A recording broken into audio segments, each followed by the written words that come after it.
All right, guys, so here we are in our next section all about DNA, and we're going to start to get into how the cell divides in our next PowerPoint. From there, we will learn a little bit about genetics, and then it will be the end of the semester. So let's get started discovering DNA and its structure. So please go ahead and title that section in your note. Our key concept for this section is that DNA structure is the same in all organisms. Our vocabulary, we've got DNA, nucleotide, deoxyribose, base pairing rules, and double helix. A lot of that you're already familiar with, so as we move through, it should just be a refresher for you. Our main ideas is that DNA stores our hereditary information. DNA is composed of 4 types of nucleotides.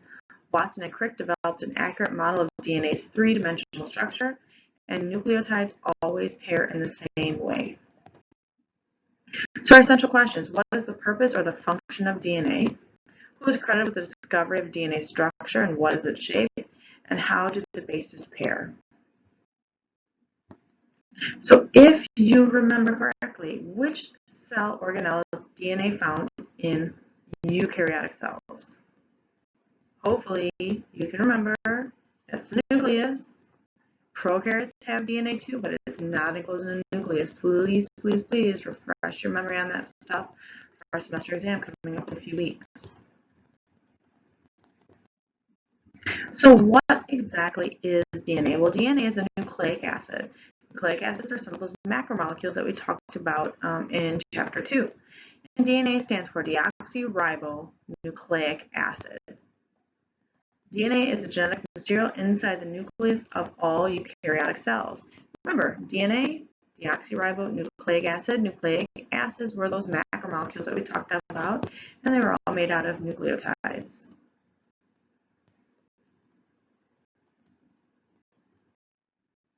What exactly is the function of DNA? Well, DNA stores the genetic information that instructs the cell on which proteins to make. Remember, everything ties back to proteins. So DNA is responsible for holding the blueprints that actually build these proteins, and then proteins are responsible for determining all the organism's traits, such as like eye color, body structure, enzymes that speed up all the chemical reactions that happen in our body. So all these really important things are all controlled by proteins, and DNA holds the instructions for making those proteins. Who discovered the structure of DNA? Well, James Watson and Francis Crick are actually credited with discovering the structure of DNA in 1953. Now, they would not have been able to discover the structure if it was not the work of another woman named Rosalind Franklin. And actually, she did not want to share her information with these gentlemen. Her partner actually shared the information that she found with Watson and Crick, and they are given the credit for what she discovered. They went on to win the Nobel Prize, and she actually never got credit for her discoveries. And really, it is pretty shameful. They go on to explain later on, yes, we did use her work, but at that time she was already passed away and dead, so she never actually officially got credit for it when she was alive. But Watson and Crick's discovery built on the work of both Rosalind Franklin and another scientist named Erwin Chargaff, and we'll talk about him later. And Franklin, this is a picture actually of her X-ray image, and she should have gotten the credit for discovering the structure of DNA. She actually discovered that it was called a double helix with even widths. You can see this picture here. And that's exactly how they were able to put together a 3-dimensional model of DNA. So the shape of DNA. DNA is a double helix. It kind of looks like a twisted ladder. There's a picture of it right there. And we're going to talk about the components of it in just a few minutes. A couple more pictures for you. So the components are the parts that make up DNA. Remember when we talked about DNA, Na, nucleic acids. Nucleic acids were made out of subunits or monomers called nucleotides.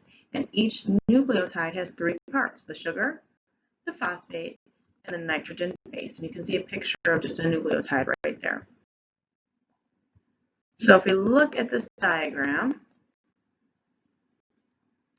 the little X right there, which part is that little X? Take a guess. The little circle with the X in it is the phosphate. So our nitrogen-containing bases are the only difference in our nucleotides, and there's actually 4 pieces or 4 monomers that are different, and they're only different in their bases. So we have these nitrogen-containing bases, and DNA contains these 4 different bases. We have adenine, which will just abbreviate with an A, guanine, which will abbreviate with a G, cytosine with a C, and thymine with a T. This is going to be very important for us to learn, so if you can just at least remember the letters A, G, C, and T, this is going to tell us how we're actually going to put together a DNA molecule. So, the other scientist that helped Watson and Crick discover DNA structure is Erwin Chargaff. And Chargaff discovered that the units of adenine and thymine are equal to each other, and the units for cytosine and guanine were also equal to each other. We call these Chargaff's rules because when we're putting together a molecule of DNA, the nitrogen bases always pair up in the same way. So Chargaff's rule states that adenine, or A, always pairs with thymine, T, and guanine, G, always pair with cytosine, C. So we always have this thing, A and T go together, and G and C go together. Now, if you look at my diagram here, you can notice that over on the sides, we've got our phosphates with the P, the S's with the sugar, and then in the middle, we have our nitrogen bases. And you can see the A's, the T's, the G's, and the C's. Now, my stupid little way of remembering this is that when you make an A, you have to cross it. When you make a T, you have to cross it, so they go together. And the same thing here with a G and a C. Basically, you're making the same shape. A G and a C have the same shape, so they go together. So take a look at this, and in your notes, tell me which letter would go with each of these nitrogen bases. We have C in the first one, A, G, T, and C. So try to match up the bases from what we just learned.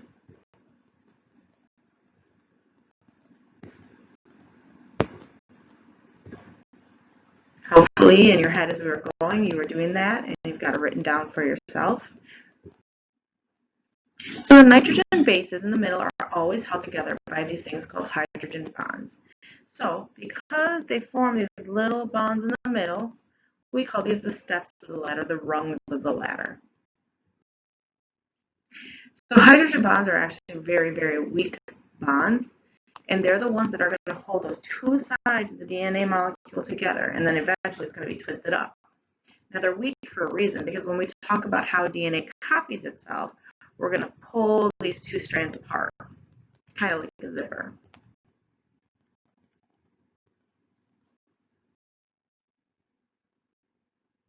Okay, so now the other part we need to talk about are the side portions of our ladder, the ones that are all twisted up here. These are made up of the sugars and the phosphates. So the phosphate group from one nucleotide bonds to the deoxyribose sugar from the other nucleotide, and they form covalent bonds. Covalent means they share their electrons. We call the sides of this ladder, these sugars and these phosphates, the backbone of DNA. And again, inside the middle, you can see those little rungs, the A's, the G's, the C's, and the T's. Those are the steps or the rungs of the ladder. And then the sugars and the phosphates make up the backbone.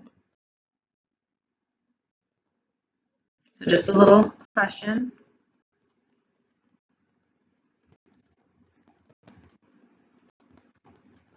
So that X makes up the backbone of DNA along with other molecules. So you answered what the X was a few slides back. What is the other part that makes up the backbone of the DNA molecule? It is the deoxyribose sugar. So hopefully you remember that. So the components that make up the genetic code are common to all organisms. It doesn't matter if you're a frog, a flower, a person, whatever you are that you are alive and you have DNA is made up of A's and G's and C's and T's, and it's put together in the same way. The only difference is the order in which these are made.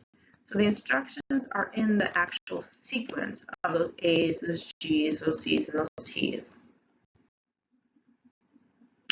And the sequence of these are what we call genes. So that little portion that I'm pointing at, the G, C, A, T, G, C combination over there, those little snips are called genes, and those are what determine our traits. So again, if you look at this, I've got one little snip of DNA right there, the DNA of a horse, and the DNA of a human on the other side.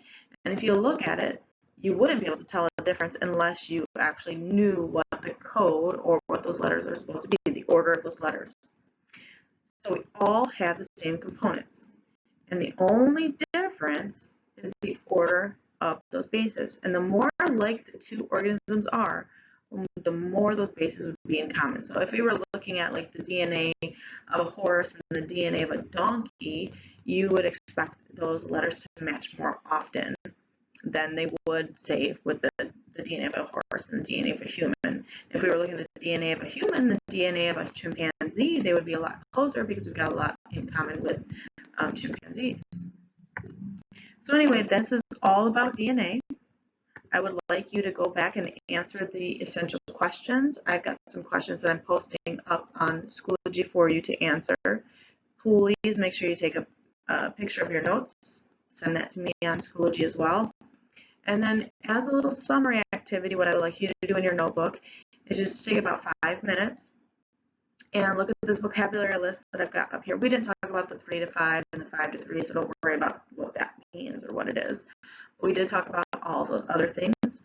So please go in and using as much of the vocabulary below, just describe the structure and the function of DNA for me. Okay, and that is it for this video. I will see you in the next one.